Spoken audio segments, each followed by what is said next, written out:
照舊啦，都磅下有幾重先。不過我估計應該都係磅唔到噶啦。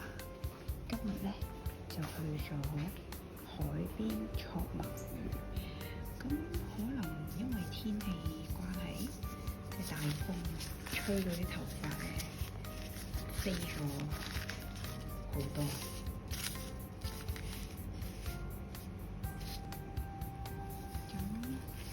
今日去咗海邊啦，可能唔知係咪因為吹過海風，所以咧啲頭髮嘅數量咧就好似少咗，明顯係細咗呢嚿。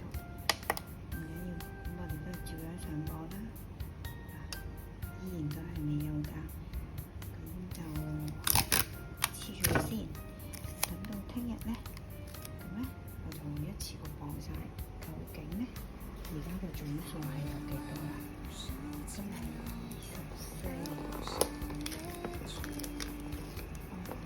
24號，5月24號，我哋期待下聽日咧就會將全部加埋一齊磅個重，睇下究竟有幾多。